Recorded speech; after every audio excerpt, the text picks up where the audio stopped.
And our guest is Kody Carson, who is a Texas farmer and the chairman of the National Sorghum Producers. And obviously, we look at sorghum, we look at all those good things, and it has become once again a very hot commodity in the trade. And I guess what probably brings some optimism, Kody, it's more than just China.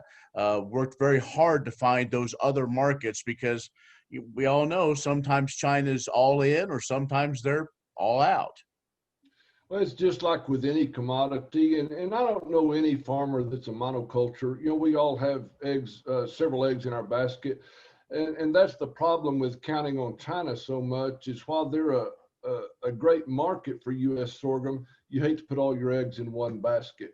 And sorghum doesn't need to. We have so many great qualities that if we can get into the markets, we'll hold our own. One place that sorghum is really performing well, and there's a lot of research going on through K-State, through the NRCS, the DOE,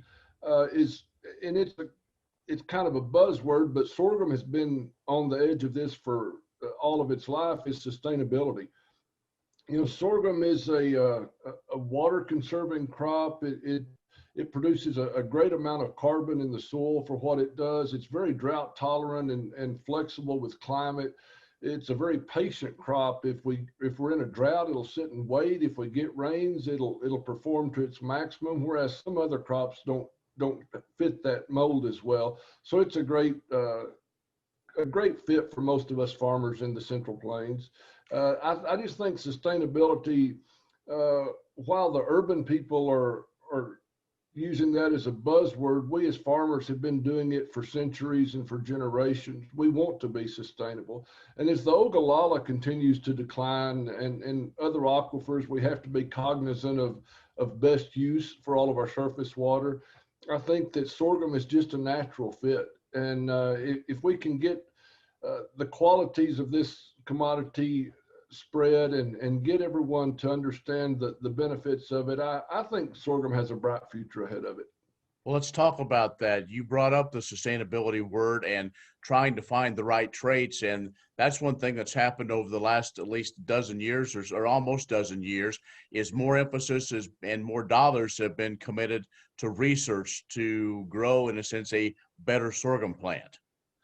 Well, I think that's one reason sorghum is lagging behind some other crops because of the small amount of seed that's planted per acre and the smaller number of total acres in the U.S.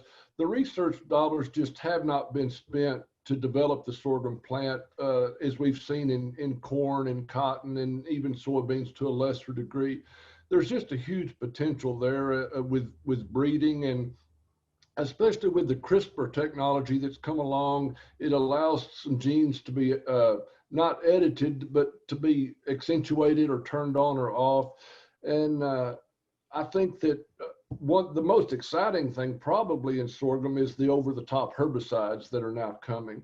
I think that's going to be a game changer. In the past, that's sugarcane aphid in the last few years, and then over-the-top weed control have been two of the biggest negatives for sorghum.